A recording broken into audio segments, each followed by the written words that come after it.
Bismillahirrahmanirrahim. Assalamu alaikum dear students. I am Mrs. Imtiaz Iftihar, your Islamiyat teacher. I welcome you all in our YouTube channel. Today we are again dealing with unit number 4 as our previous topic Ahadith Nabi sallallahu alaihi wasallam, and today we are going to start Hadith number 7 and 8. First of all, I will read Hadith number 7. Man salla alayya marratan fatahallahu lahu babam min afiyat. Whosoever recites one durood on me, Allah opens a door of well-being for him.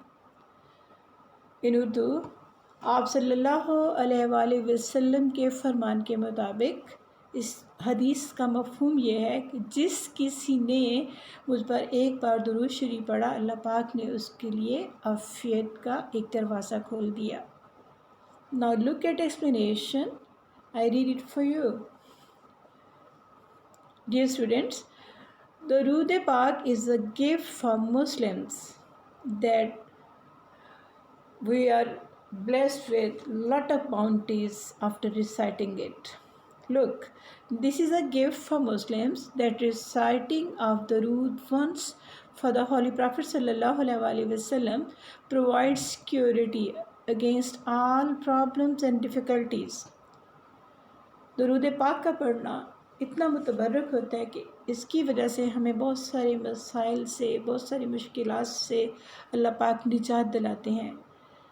It is necessary to clarify that if one follows the path shown by the Holy Prophet ﷺ and avoids all forms of disobedience, then Allah the Almighty opens the doors of well-being for him. Dear students, इसके साथ साथ हमें वो तमाम अहकामात जो अल्लाह पाक ने ज़िंदगी गुजारने के लिए अपने प्यारे हबीब सल्लल्लाहु अलैहि वसल्लम के ज़रिए हमें सिखाए, तो हमें उनका भी बजा लाना ज़रूरी है और उनकी नाफरमानी से हमें गुरेज़ करना चाहिए. तो इसके हम इनके अल्लाह पाक के अहकामात भी माने, हम मतलब इबादत भी बजा लाएँ और दुरूद पाक भी पढ़ेंगे तो हमें उससे ज़्यादा बेनिफिट होगा. But if a person commits sins and recites the durood, his problems will not be decreased. और अगर हम ऐसा नहीं करेंगे तो शायद हमें उतना फ़ायदा ना हो. डियर स्टूडेंट्स, आपने इससे पहले जो एक चैप्टर पढ़ा था फ्राइडे प्रेयर के बारे में. Can anyone tell me what was the special वजीफ़ा for Friday? Just recall dear and reply me. According to the saying of Holy Prophet sallallahu alaihi wasallam, the special wazifa for Friday is reciting the Durood Pak, as it is said by the Holy Prophet sallallahu alaihi wasallam, "You people should send durood on me as much as possible on Friday, since it is presented to me and will continue to be presented to me." तो जुमे वाले दिन दरूद पाक पढ़ने की बहुत फजीलत है कि उस दिन अल्लाह के फ़रिश्ते हमारा पढ़ा हुआ दरूद हमारे नाम के साथ आप सल्लल्लाहु अलैहि वसल्लम की खिदमत में पेश करते हैं. कि कुरान पाक में भी अल्लाह पाक का इरशाद है कि मैं और मेरे फ़रिश्ते नबी पाक सल्लल्लाहु अलैहि वसल्लम पर दरूद भेजते हैं, और ए ईमान वालों, आप भी आप सल्लल्लाहु अलैहि वसल्लम पर दरूद भेजो. दरूद पढ़ना इसलिए भी ज़रूरी है कि अल्लाह पाक का हुक्म है और इसके पढ़ने से हमें लातादाद नेमतें अता की जाती हैं. I hope you all will make your habit to recite दुरूद पाक ऑन द होली प्रॉफिट सल्लल्लाहु अलैहि वसल्लम. Now step forward to the next topic. It is hadith number 8, and this is about love, care and importance of mothers, and this is al jannatu tahta aqdamil ummahat. In English, paradise is at the feet of your mother.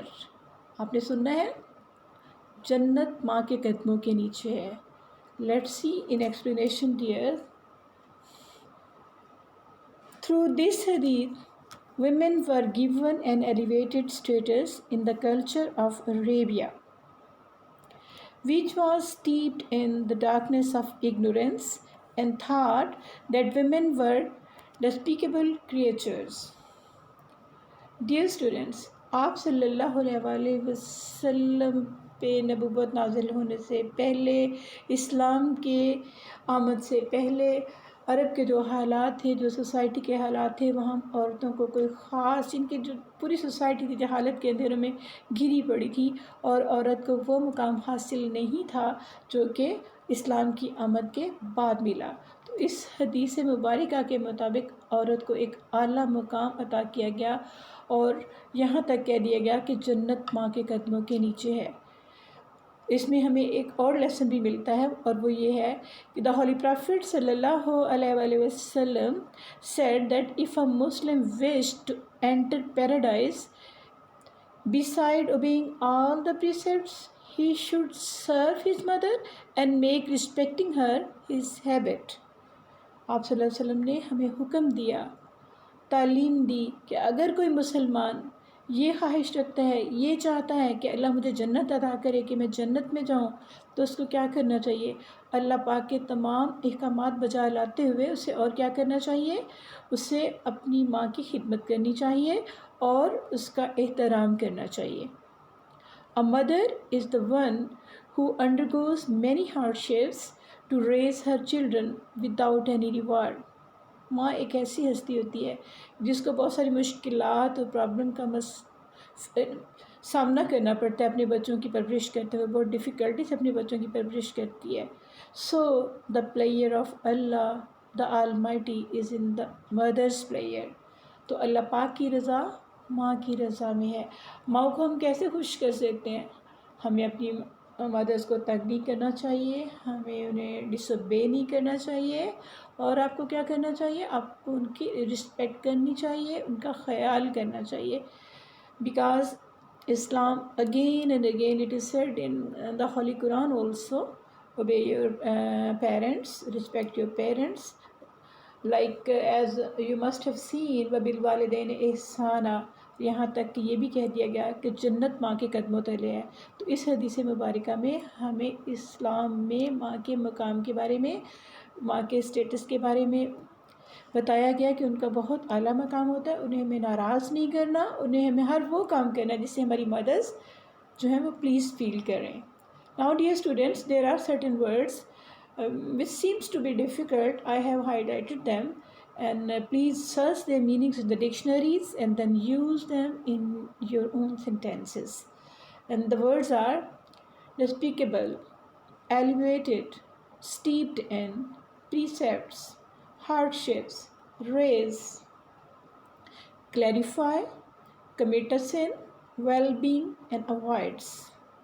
You please search the meanings of all these words in your dictionaries and try to use them in your sentences. I hope you all will do this. Have a good day ahead. I wish you all the best. Allah Hafiz.